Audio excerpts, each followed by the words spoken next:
handle 3 visitors today.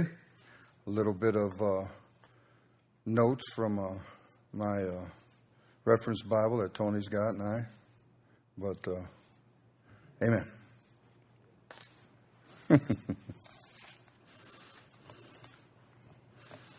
We got the holiday season coming up, so might as well hit some of this. It's not Jeremiah.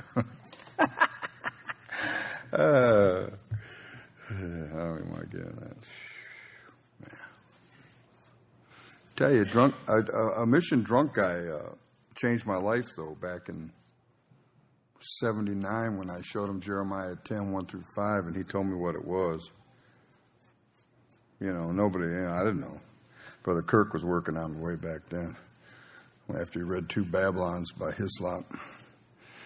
But anyway, Genesis chapter 18. 3 witnesses will name this. And we'll start in verse 1.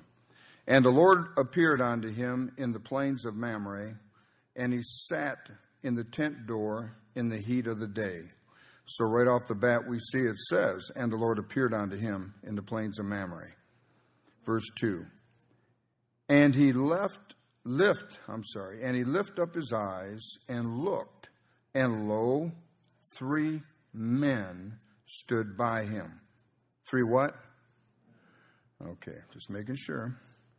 And when he saw them, he ran to meet them from the tent door and bowed himself toward the ground.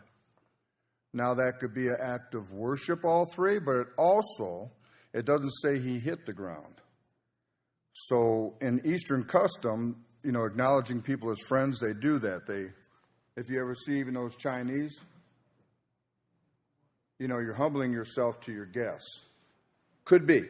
I'm just saying. But we'll read on. And said, what? My Lord, if now I have found favor in thy sight, pass not away, I pray thee, from thy servant. So he noticed this person, I'll assume was in the middle, and as his Lord. And that is a heavy statement there. And said, my Lord. And you need to understand that. And then in verse 4, let a little water, I pray you, be fetched, and wash your feet, and rest yourselves. And notice that he said in verse 3, singular, my Lord, just so you know that. And verse 4, I pray you be water, I pray you be fetched, and wash your feet, and rest yourselves under the tree. And I will fetch a morsel of bread, and comfort ye your hearts. After that ye shall pass on, for therefore are ye come to your servant. And they said, so do as thou hast said. So we see we got 3 visitors visiting Abraham, and one is considered the Lord, and they're all sitting down in the heat underneath a nice shade tree, and they're waiting for him to fix them some food. All right, that's the picture. And in verse 6, and Abraham hastened into the tent unto Sarah and said, make ready quickly 3 measures of fine meal, knead it, make cakes upon the hearth. And Abraham ran unto the herd and fetched a calf tender and good. So we got some veal going on here. And gave it unto a young man, and he hasted to dress it. And he took butter and milk and the calf, which he had dressed, and set it before them. And he stood by them under the tree, and they did eat. Who ate? All of them did eat. All right? 3 visitors, male, eating food with Abraham. And they said unto him, where is Sarah thy wife? And he said, behold, in the tent. Now, I don't know if they did that in harmony, if all 3 of them looked at him and said that, or if it was, a few seconds difference between them. But my King James Bible says, and they said unto him. And he said, what does that indicate to you? Well, these 3 people, and if one's the Lord came, and they had a message apparently for him, that's why they're there. And it had to do with his wife also. And he said, I will certainly return unto thee according to the time of life. And lo, Sarah thy wife shall have a son. And Sarah heard it in the tent door, which was behind him. Now, if you start with Abraham just getting called and leaving, you're going to find out that Ishmael was like a mistake on Abraham's part to even do that, to hearken onto his wife. Now, if you remember, Adam hearkened onto his wife.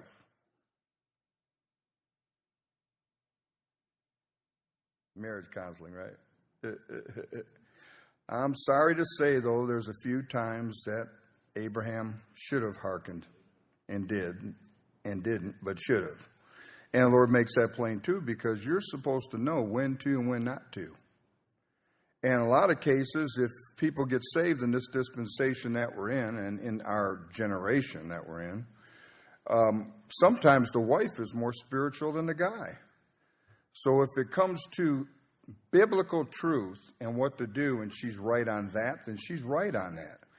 The man can't play the macho role. If she's got Bible and it's the truth, then the man should listen to truth, the Bible, as long as she don't go, because men just, she have to be taught how to do that, I guess, the right way, if that's possible. But anyway, just so you know that. And Abraham was 99. And how do you know it's the wrong decision with Ishmael? Well, when they come and visit Abraham, Ishmael was 13 years old. So it was 13 years that Abraham was out of the will, basically, of God. For 13 years.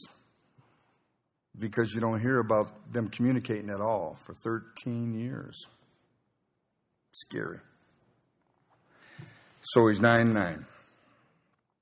And verse 12. Therefore Sarah laughed within herself, saying, after I am waxed old, shall I have pleasure? My Lord, being old also. Now look what it said right there. Therefore Sarah laughed where? Within herself. Not only did she laugh like, within herself, but she talked within herself. Sounds like voices to me. But anyway, she did talk to herself. All right. Just so you see that. Verse 13. And the Lord said unto Abraham, wherefore did Sarah laugh, saying, shall I of a surety bear a child which am old? Whoa! What does that mean? God hears your heart. God hears you talking. God knows about conversations you have inside. Not the devil, God. Verse 14. Is anything too hard for the Lord? All capitals there, man. We'll get into that one day. At the time appointed, I will return unto thee according to the time of life, and Sarah shall have a son. But see what he said? Is anything too hard for the Lord? I mean, what's she going to say? She's probably stuttering now. She's by the side of the tent as old as she is. I mean, I didn't want to get into that scenario.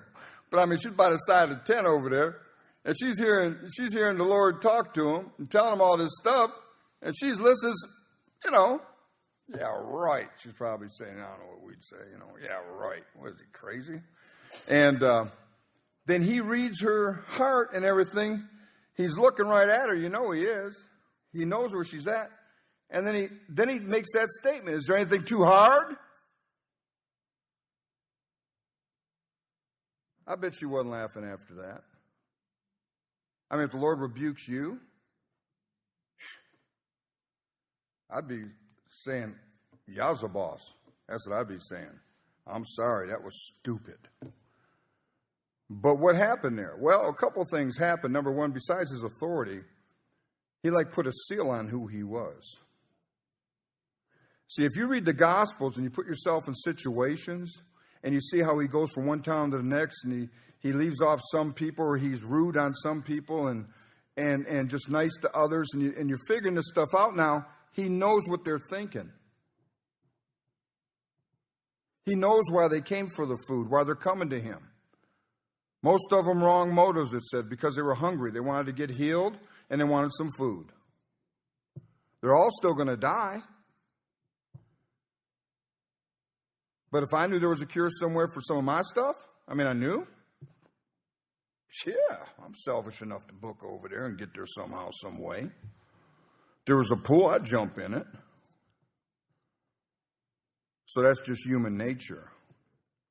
And the same crowd that praised him, remember, that had the palms and thought he was, his kingdom was starting then and came into the eastern gate and all that, he got to read all their hearts. He knew exactly where they were. And remember that saying about Jerusalem, oh Jerusalem, oh Jerusalem? He's crying because he knew it was going to take place. That's our Lord. See, it's not no Muhammad. It's not no Buddha. This is God manifest. And if you see that he's not in his carnal body that Mary helped produce, this is the way he was with the Father at creation. All three are one. So he just comes down. If I was him, I would have just come down like he did here and go through all that stuff. But then he couldn't experience what we experience. This is some kind of story, I'm telling you. Okay. And verse 15. Then Sarah denied, saying, I laughed not, for she was afraid. And he said, Nay, but thou didst laugh. I didn't really sin. Well, yeah, I know, you did. Okay, put it that way. Verse 16. And the men rose up. The who rose up? Okay. They didn't have to get their wings out of the way, did they? Did they have to fold their wings somewhere? Or were they underneath the cloak or something? No. Okay. And the men rose up from thence and looked towards Sodom. And Abraham went with them to bring them on the way. And the Lord said, Shall I hide from Abraham that thing which I do? Why would he say that?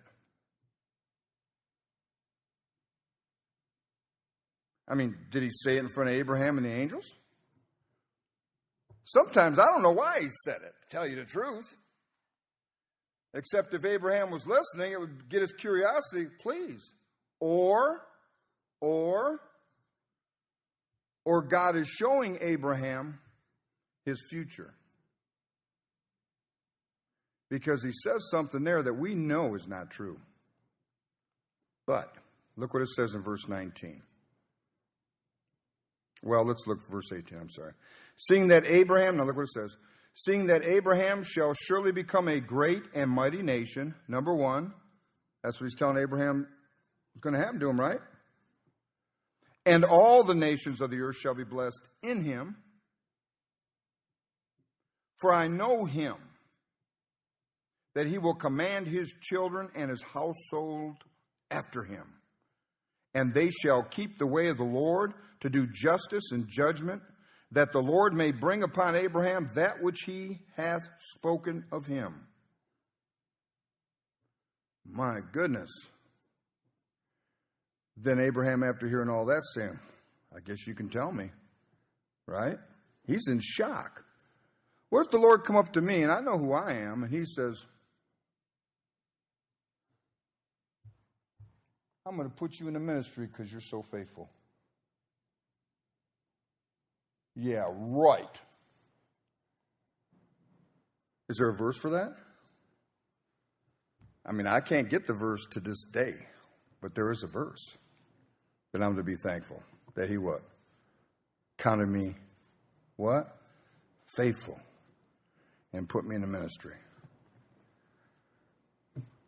Every now and then you need to think about yourself and wonder why you're still kicking. He sees something you don't see.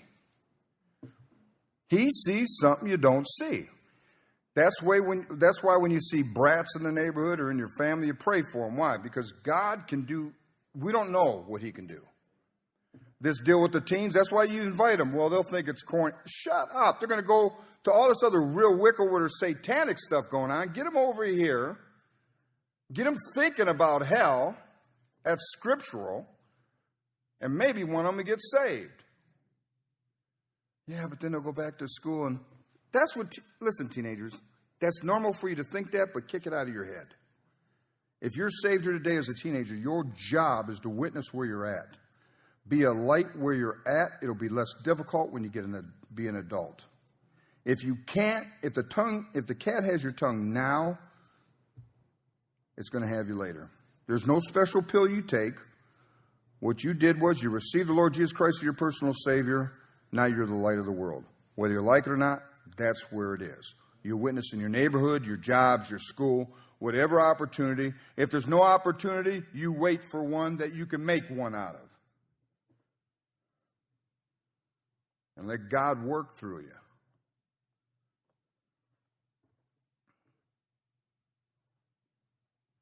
Verse 20. And the Lord said, because the cry of Sodom and Gomorrah is great, and because their sin is very grievous. What does that mean, Pritchard? That's all Old Testament, isn't it? You know, this whole thing is Old Testament. You know that, right? Did you know God doesn't change? Our dispensations may change. Our responsibilities to God may change. But God's character towards certain things? No. And I heard all the arguments about dress codes and the whole shot for so long. I was real adamant at first, then I weakened a little bit. But hey, man, if it's an abomination to God in the Old Testament, it is an abomination in the New. Because if you say that he's not concerned about certain things that he said were abomination in the Old, then you better take sodomy and throw it out the door too in the New. Some things he's just adamant about. And when God has enough, he has enough. When he's got enough of his kids, that's us. When he has enough, he will take us home. When he has enough of any nation on planet Earth that keeps coming up in his nostrils, when he says it's enough, it's enough. And that's one thing you can learn from the Old Testament. And you'll learn later on. We're learning now. You learn it in history. Verse 21. I will go down now and see whether they have done altogether according to the cry of it, which is come unto me. And if not, I will know. Who's doing the talking here? God, right? The Lord. Verse 22, it says, and the men turned their faces from thence and went toward Sodom. But Abraham stood yet before who?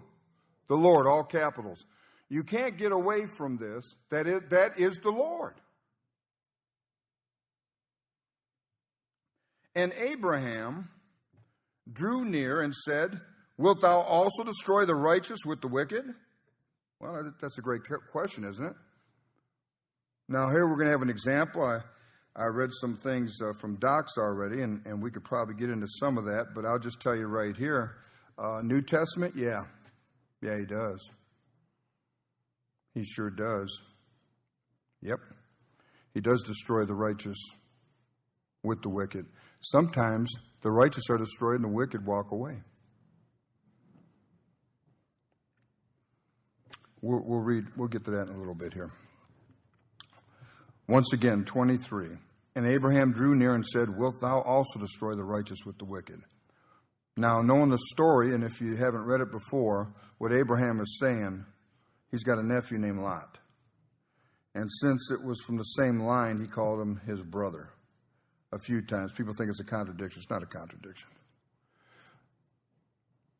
Even though the Jews, if you talk to a Jew, they're all brothers. They could have multiple different fathers and mothers or whatever, but they're Jewish.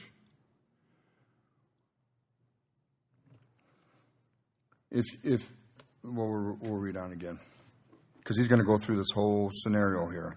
We'll just start off.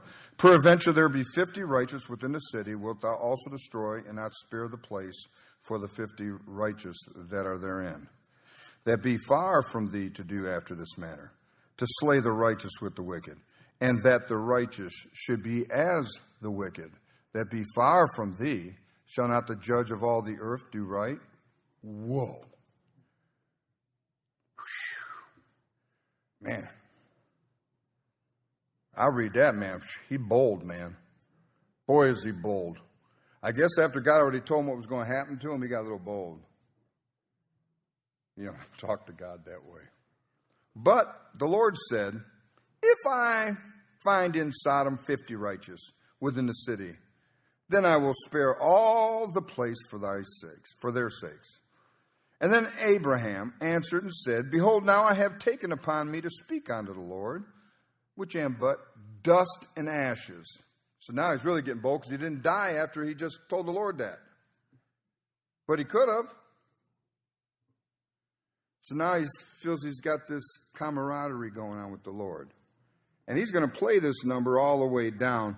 But let me go to Doc here in his notes and plus he's a Jew, like Doc says. And you can't get them they're constantly trying to get a deal. If you don't up your stuff enough, you'll be working for them. For real, like working for them. I mean, you'll be paying them when you're done doing the job for them if you don't watch it. But anyway, the correct historical answer to verses 23 and 25 in the church age is simple. God will certainly allow the righteous to be destroyed with the wicked, and sometimes he will let them be destroyed and let the wicked survive. You'll find that in Ecclesiastes 8:14. This is not a complete study, so we're not going to go to all these. But in the New Testament, Christ is crucified, and Herod and Pilate die of old age. How about Stephen is stoned to death, and Caiaphas is around a good while after that? So there are multiple cases in the church age where Christian martyrs are murdered right and left. And the Catholics who killed them die of old age.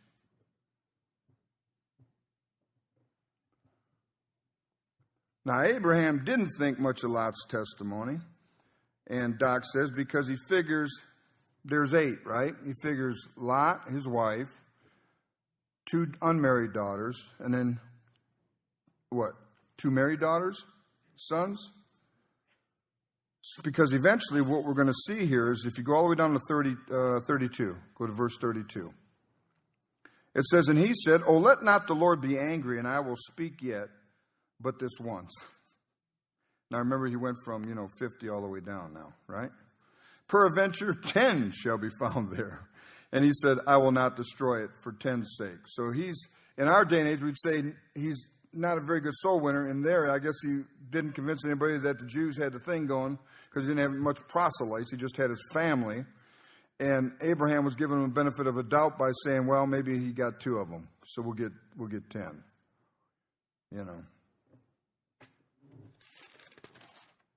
We still having fun? You still staying up? Good.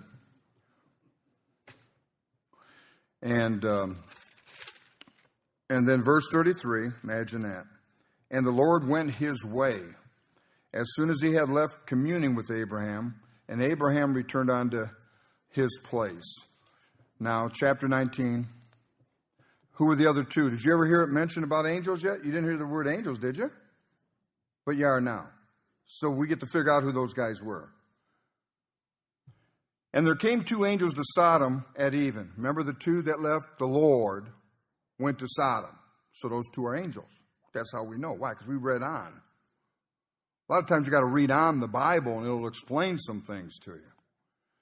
And Lot sat in the gate of Sodom. What did that make him? Like a governor, like a judge? Important people sit at the gate. Chapter 19, verse 1. And it says, and Lot, seeing them, rose up to meet them. And he bowed himself with his face toward the ground.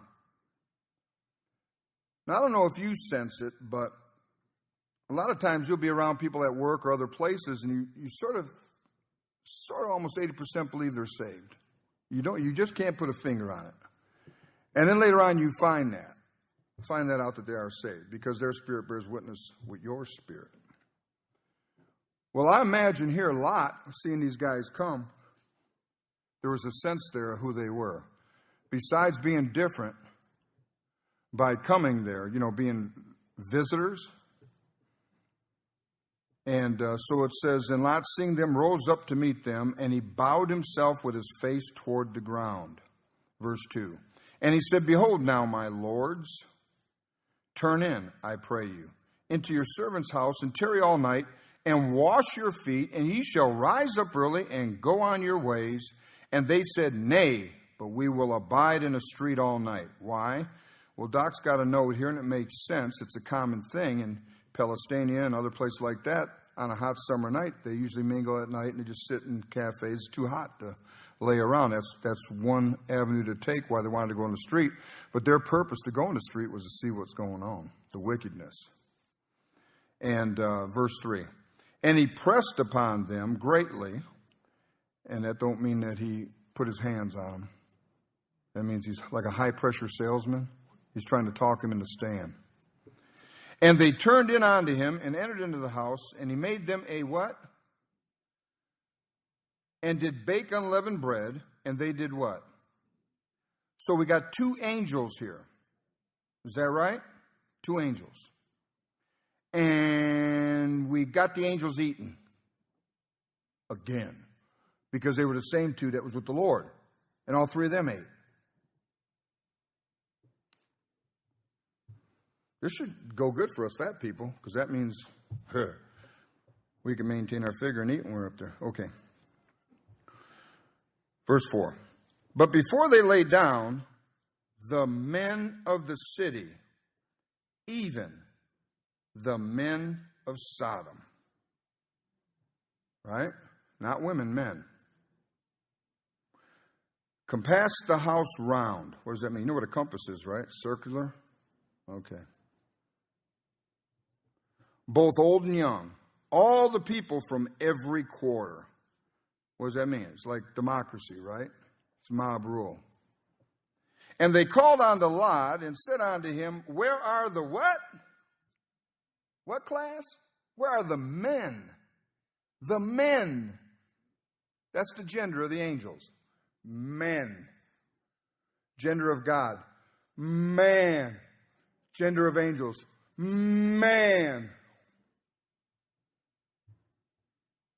And it says, we'll continue. Where are the men which came into thee this night? Bring them out unto us, that we may, what? Know them. So you have men that live in Sodom. See, I was a Detroiter. They have different kind of ites going on, I guess, for different cities. But these men were from Sodom. They're called Sodomites.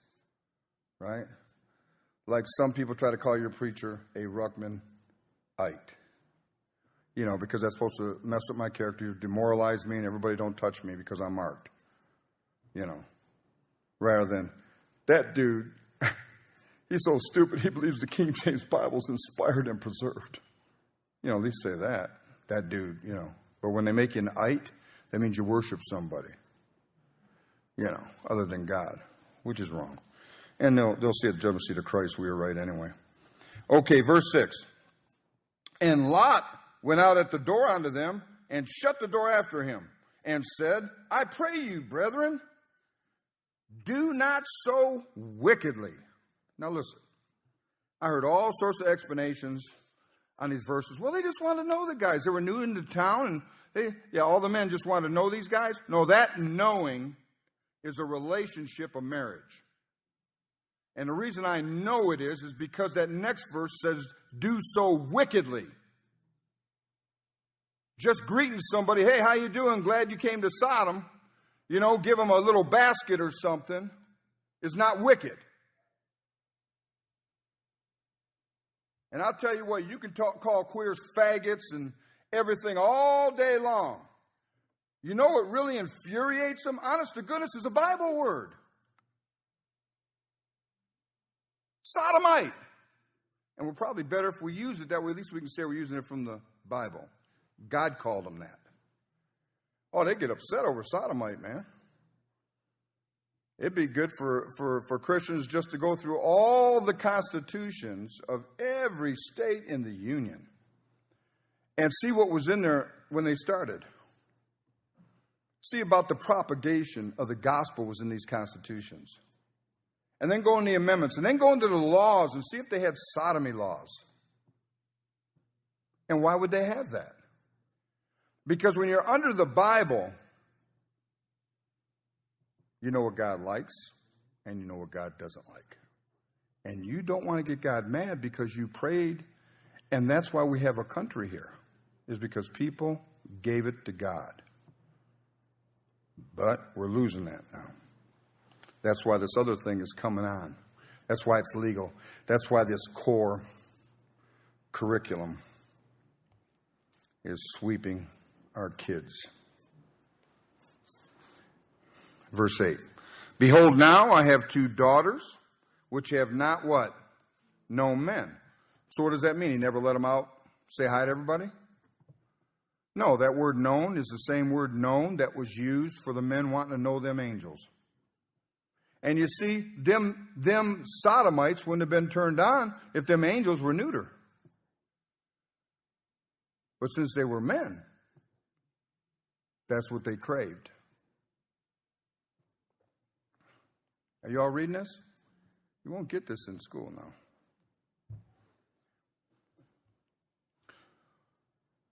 Okay, we got his 2 daughters now. Let me, I pray you, bring them out unto you, and do ye to them as is good in your eyes.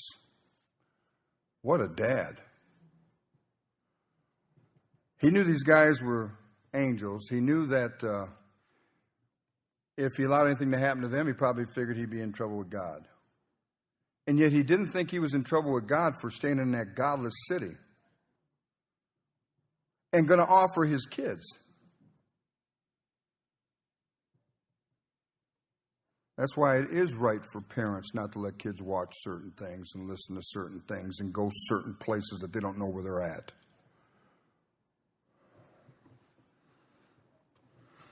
Or you turn into a lot. So he tells them he's going to bring them out to him. And he says, only unto these men do nothing, for therefore came they under the shadow of my roof, meaning his protection. Verse 9. And they said, stand back. And they said again, this one fellow came into sojourn, and he will needs be a judge. Now we will deal worse with thee than with them. Okay, so what's going on? He's at the gate. He's a judge. Doc's got some things down on the bottom. It's getting late, so I'm not going to go into everything. But in other words, they used him in a court to judge between affairs. And they allowed him to do this, apparently.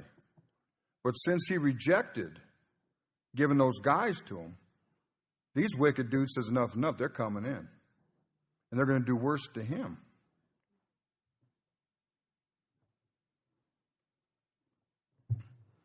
And I like how God does stuff.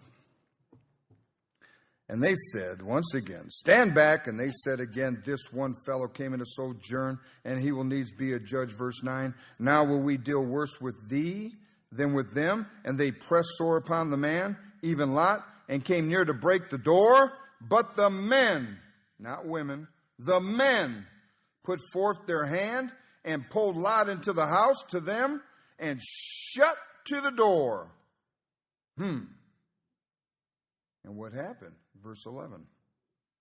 And they smote the men that were at the door of the house with blindness. What a spiritual, boy, there's a lot of spiritual stuff you can preach here. Both small and great, so that they wearied themselves to find the door. How about all of a sudden you're walking down the street, next thing you know, you're totally blind, everything's black. That'd look sort of panic you, wouldn't it? Well, all these dudes had that happen. I wonder what's going through their mind now. They're probably saying, who are these dudes? Verse 12. And the men, I'm going to keep driving that home, dear, said unto Lot, hast thou here any besides son-in-law, and thy sons, and thy daughters, and whatsoever thou hast in the city? Bring them out of this place.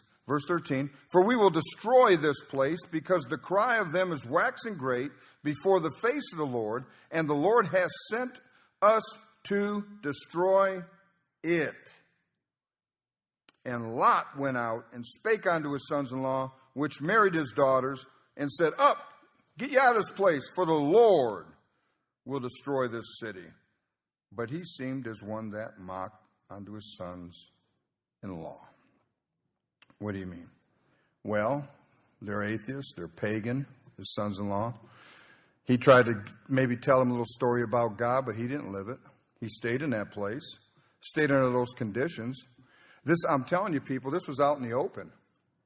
This city, I'm telling you, it wasn't behind closed doors. Almost like America's getting. And what did they do? Why wouldn't they come with him? He's got no testimony. Never saw his daddy pray. Talk to the God of heaven. Never saw his daddy probably do anything like that. Why? Because he got sucked into that city. How did he get sucked in that city? Because a long time ago, his heart told a story. Abraham says, choose wherever you want. He says, I'll go over there to well-watered plains. So he went over there thinking it was going to be the best life for him, and he ends up in that city with his family. That's scary, isn't it? Verse 15. And when the morning arose, then the angels hastened Lot, saying, Arise, take thy wife and thy 2 daughters, which are here, lest thou be consumed in the iniquity of the city. And I like, every time I've been reading this Old Testament again, I started on my birthday again, and every time I see that, I just put under there when it says, and when the morning arose, man, I just see the sun coming up. And then with the sun coming up, I'm thinking of the resurrection of Jesus Christ. I'm thinking of the Lord coming back. I'm thinking he's going to take care of business. Every time I see that, it's just, the type is just overwhelming.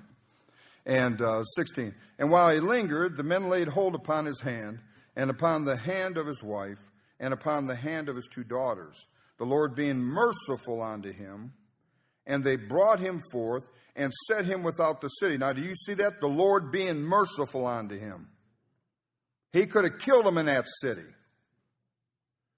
He probably deserved it, if the truth was known. 17.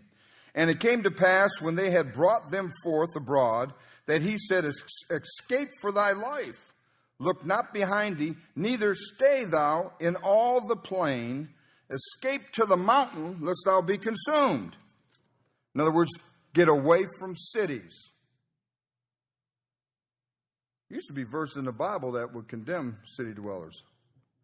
And there's reasons that God had for that, because he knew how we were social people.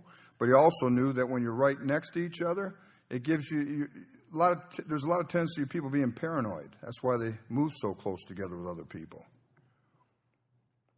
You get out a little bit, you got to depend on God. You can't depend on your neighbors because they're too far away. It's just there's more of a dependence on God that way, and you don't see and hear your neighbors and what they do. So it's a little safer. I mean, I was brought up in the city all my life, and the stuff, you could just write a book about what you see and hear, and anyway. So the angel says, go to the mountains. And Lot said unto them, Oh, not so, my Lord. Listen, think about human nature, think about us. Whenever we think, and we get mad at people like this, think about how we are to God. The angels blinded everybody in the city. Duh, Lot, I would listen to them. Right? And then they grab him, they said, go to the mountains. He goes, no, wait a minute, No, I'll die in the mountains.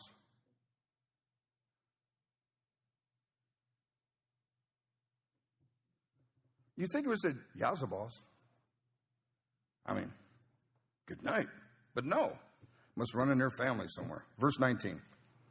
Behold, now thy servant hath found grace in thy sight, and thou hast magnified thy mercy, which thou hast showed unto me in saving my life. And I cannot escape to the mountain, lest some evil take me and I die. Behold now, this city is near to flee unto, and it is a little one. Oh, let me escape thither. Is it not a little one? And my soul shall live.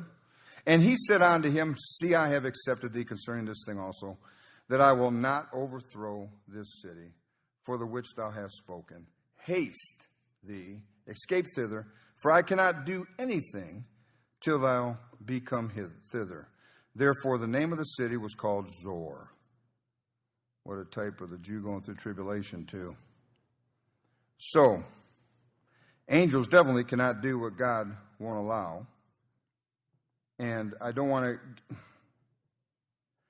Yeah, let's 23. The sun was risen upon the earth when Lot entered into Zor. Then the Lord rained upon Sodom and upon Gomorrah brimstone and fire.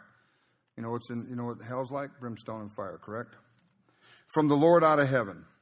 So it's like hell on earth, and then those that got burned up in the city are going to go to hell for eternity afterwards. And he overthrew those cities and all the plain and all the inhabitants of the cities, that which grew upon the ground, and that which grew upon the ground. But his wife looked back from behind him, and she became a pillar of salt. And Abraham gat up early in the morning to the place where he stood before the Lord, and he looked toward Sodom and Gomorrah, and toward all the land of the plain, and beheld, and lo, the smoke of the country went up as the smoke of a furnace. And it came to pass, when God destroyed the cities of the plain, that God remembered who? Abraham, and sent Lot out of the midst of the overthrow, when he overthrew the cities in the which Lot dwelt. So you know what the key for Lot is? God remembered Abraham. Righteous prayers. Or what is it? A fervent prayer of a righteous man availeth much. And I can't go into all the verses tonight, but it'd be a good study for you to just think about this. When you figure out how Abraham's nature was while he lived, being a liar and so on and so forth, and you think about Lot, where he was at, and all these other kinds of things like this, and you get verses like Lot's righteous soul was vexed, and you think about God never said anything bad about these people, and you go over to Hebrews chapter 11, and you look at the list, and you know, if you look at all of them, you got murderers, you got adulterers, you got liars, cheaters, and I'm saying, hey, why don't God mention that?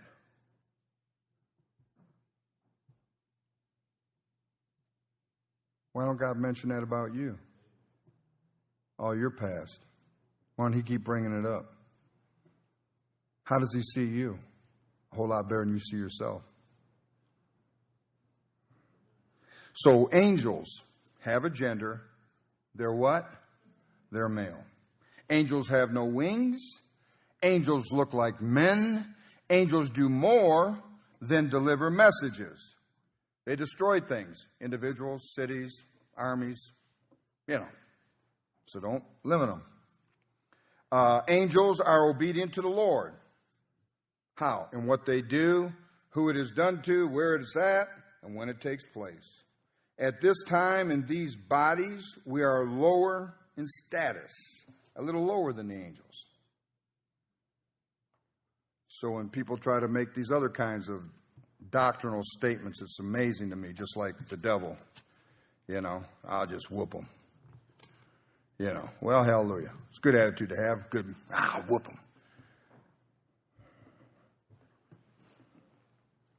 I'll let the Lord do the whooping there. Okay? I'll go to the Lord. I'll beg the Lord. Why? Supernatural. I'm trapped in this flesh. An archangel named Michael had to get permission. Was he capable of taking him down? I believe so. I believe he was something else. But he was weak unless the Lord told him, ordered him to do that. And so when you go reading books and seeing things on TV and superheroes, you better trust in the Lord. You better avoid some things. You never know. I'm telling you, never know with angels unaware. And always remember this. Sodomites desired them. Sodomites, the populace, knew they were new to the city. Sodom given over to wicked imaginations. That's what happened. And through pornography, internet, technology, our entire country is going that way quick. You've got to be saturated in the Bible to protect your mind. You've got to ask God for help. You need His power. And if you witness and you think more about that, you'll do less worry about what's going on inside of you. It's 8:20, which is late, but